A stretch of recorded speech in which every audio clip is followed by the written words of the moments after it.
अपने मन को मुझ में आसक्त करो। तो हमारी जो चेतना है, हमारी कॉन्शियसनेस है, राइट नाउ दिस इज मटिलेटेड, वो कंटामिनेट हो गई है, वो दूषित हो गई है इस भौतिक संसार में प्रकृति के तीनों गुणों के संपर्क में आने से। Just coming in the contact of three modes of material nature, हमारी चेतना है वो दूषित हो गई है ना। तो उसको शुद्ध करने के लिए कृष्ण के साथ उसको टच, कृष्ण के साथ उसका संपर्क होना चाहिए। तो भगवान के साथ कैसे संपर्क हो सकता है? भगवान के नाम के द्वारा, क्योंकि भगवान का नाम है वो इतना सूक्ष्म है कि जहाँ तक भगवान का रूप, गुण और लीला नहीं पहुँच सकती, वहाँ तक भगवान का नाम पहुँच जाता है। और कलयुग का क्या धर्म है? कली काले धर्म नाम संकीर्तन, कृष्ण शक्ति बिना नहीं तार प्रवर्तन।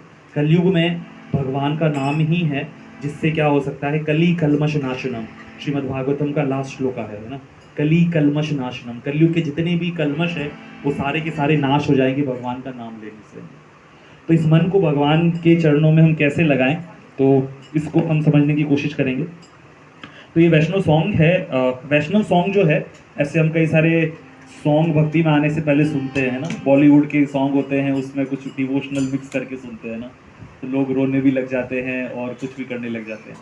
लेकिन जो वैष्णव सॉन्ग है जो हमारे आचार्यों ने दिए हैं, वो शास्त्रों का निचोड़ है ना। जितनी भी स्क्रिप्चर्स है, शास्त्रों का निचोड़ हमारे वैष्णव आचार्यों ने वैष्णव सॉन्ग के रूप में दिया है। तो हमारी स्थिति है वो हमें बताते हैं इस भौतिक संसार में ना, और उससे बाहर कैसे निकलना है वो हमको जानने को मिलता है। तो इसलिए वैष्णव सॉन्ग है, हमें गाना भी चाहिए और पता भी होना चाहिए। तो अभी हम गाएंगे भजऊ रे मन श्री नंद नंदन अभय चरणारविंद।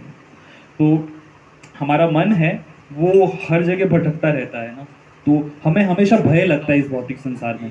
हर किसी ना किसी चीज़ से कोई ना कोई हमको फियर रहता है ना, we have a lot of fears in our life. तो उन भय से हम कैसे मुक्त हो सकते हैं? सिर्फ और सिर्फ जब भगवान की चरणों की शरण लेते हैं। भजऊ रे मन श्री नंद नंदन। श्री नंद नंदन कौन है? भगवान कृष्ण। नंद के जो पुत्र हैं, नंद बाबा के जो पुत्र हैं वो कौन है? भगवान श्री कृष्ण। तो भगवान के चरणों की जब हम शरण लेते हैं, ये मनुष्य जीवन जो हमें मिला है, in right now we are in this human body, so this is rarest to rarest है ना। मनुष्य जीवन मिलना ही बहुत दुर्लभ है। 84 लाख स्पीसीज में भटकने के बाद, up and down, round and round घूमने के बाद, right now we are in this body. 84 lakh species है ना। हम गधा भी बन, गधे का शरीर भी मिला है, कुत्ते का शरीर भी मिला है, पेड़ का शरीर भी मिला है, पोलर बियर का भी शरीर भी मिला है। सब जगह घूम के आए हैं, कीड़ा मकोड़ा सब कुछ बन के आए हैं। Right now we are in this human body है ना। मनुष्य जीवन मिलना ही इतना दुर्लभ है। जैसे मैंने पहले भी कई बार डिस्कस किया है कि एक ऐसा कुछ प्रोबेबिलिटी हो कि एक टॉर्टाइज है, एक कछुआ है, वो एनी हाउ पानी, समुद्र के बीच में चला गया है और अब उसको क्या है? सांस लेना है। तो क्या कंडीशन हो कि एक वुडन प्लैंक है वो तैर के आए, एक लकड़ी का लट्ठा है वो तैर के आए, और उस वुडन प्लैंक में एक होल हो, और उस होल का साइज कितना हो? उतना ही हो जितना उस टॉर्टाइज का गर्दन है। और इसके बाद वो टॉर्टाइज अपनी गर्दन को ऐसे बाहर निकाले, और उसी समय वो वुडन प्लैंक है, लकड़ी का लट्ठा तैर के आए, और होल हो एग्जैक्टली उसी पोजीशन पे हो जहाँ पे उसकी गर्दन है, और उसकी गर्दन फंस जाए। तो ये प्रोबेबिलिटी है, मैथ्स के स्टूडेंट, ये प्रोबेबिलिटी कितनी होगी? मैथ्स में पढ़ते हैं प्रोबेबिलिटी, प्रायिकता, तो कितनी प्रोबेबिलिटी होगी उसकी? 1 होगी। 1 मतलब एग्जैक्टली होगा ही होगा है ना। जैसे आज प्रसाद में हमें क्या मिलेगा? मैंगो शेक मिलेगा, क्योंकि वो बाहर हमने देख लिया है तो उसकी प्रोबेबिलिटी 1 है। लेकिन गुलाब जामुन मिलेगा या नहीं मिलेगा, उसकी प्रोबेबिलिटी देखनी पड़ेगी। कई डिवोटीज टेंड्स टू 0 पे चले गए। देखिए सारी चीजें पता चल गई है कई। तो इसकी प्रोबेबिलिटी जो हमने ये सारा का सारा परमुटेशन कॉम्बिनेशन लगाया, उसकी प्रोबेबिलिटी टेंड्स टू 0 है ना, लगभग 0 के बराबर है, नगण्य के बराबर है। तो उससे भी दुर्लभ है मनुष्य जीवन मिलना है ना। इस human life is rarest to rarest, उससे भी दुर्लभ है। दुर्लभ मानव जन्म सत्संग है ना, और उसके बाद भी भक्तों की संगति मिलना उससे भी दुर्लभ है। तो right now we are in the association of devotees, अभी हम भक्तों की संगति में है ना। एनी हाउ भगवान की कृपा हुई, भक्तों की हम पे कृपा हुई कि हम किसी तरह से भक्तों की संगति में आ गए। और इससे हम कर क्या सकते हैं, क्या करें भक्तों की संगति में आके? मैंगो शेक पिए, वो भी हम पीते हैं, तो क्या करें, मोबाइल चलाए, है ना, IPL डिस्कस करें आज कौन सा मैच चल रहा है। तो भक्तों की संगति से हम क्या कर सकते हैं, पूरा भौतिक संसार है, इसको समुद्र से कंपेयर किया है ना, भव सागर बताया गया ना।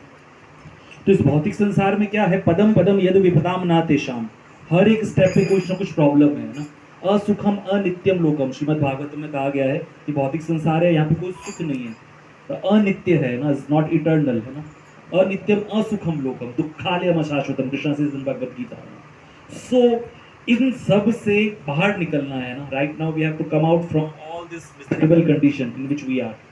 इन सब से हमको बाहर निकलना है ना, कैसे निकल सकते हैं, इसी भक्तों की संगति से। तरौ ए भव सिंधु है ना, we can cross this ocean of nescience, ये जो अज्ञानता का जो समुद्र है, भौतिक संसार है, इसको हम पार कर सकते हैं भक्तों की संगति से। तरौ ए भव सिंधु, तो इतना इम्पोर्टेंट है भक्तों की संगति, तो वो संगति में हम आए हैं और हमारी एसोसिएशन मिला है, तो वी आर सो फॉर्चुनेट है ना।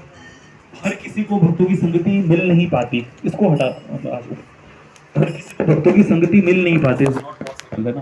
तो हम सब बहुत फॉर्चुनेट है कि हमको ये भक्तों की संगति मिलती है। इस भौतिक संसार में लोग करते क्या है, जैसे सर्दी आती है ना, शीत सर्दी आती है, अभी क्या है, अभी क्या कौन सा सीजन आया है, अभी समझ ही नहीं आ रहा कौन सा सीजन है, गर्मी है, बारिश हो रही है, बेवजह का बारिश हो रहा है। कल रात को तूफान आ गया ना, हम यहाँ सो रहे थे, डिवोटी भी थे, पानी अंदर आ गया। तो शीत आतप है ना, शीत मतलब सर्दी आ रही है, आतप मतलब गर्मी, वात भरीषण है ना, वात मतलब वायु चल रही है, बारिश मतलब बारिश हो गई ना। ये दिन जामिनी जागीर है ना, दिन और रात है वो आ रहे हैं जा रहे हैं ना, जस्ट कमिंग आउट है ना, आ रहे हैं और जा रहे हैं, डे नाइट है ना। विफल सेवी कृपण दुर्जन, और इस भौतिक संसार में हम क्या कर रहे हैं, उन लोगों की सेवा कर रहे हैं जो अभी कभी अपने जीवन में सफल नहीं हुए, है ना। विफल सेविनु कृपण दुर्जन, है ना, तो दुर्जन लोगों की हम सेवा कर रहे हैं, किस लिए सेवा कर रहे हैं, चपल सुख लव लागिर, है ना, कि थोड़ा सा सुख मिल जाएगा, इसीलिए हम क्या कर रहे हैं, दिन रात भाग रहे हैं ना। और किस लिए भाग रहे हैं, कि थोड़ा सा सुख मिल जाए। चपल सुख का मतलब क्या है, जैसे बिजली चमकती है तो कितनी देर के लिए उसका फ्लैश होता है, बहुत कम टाइम ड्यूरेशन के लिए ना, तो बिजली को ही चपल कहते हैं।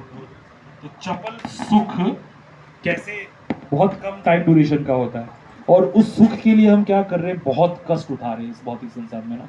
वी आर स्ट्रगलिंग, है ना, struggling in this material world, है ना, स्ट्रगल फॉर एग्जिस्टेंस, है ना, भाग रहे हैं, भाग मिलका भाग, हम होंगे कामयाब, दुनिया का नारा लगे रहो, है ना।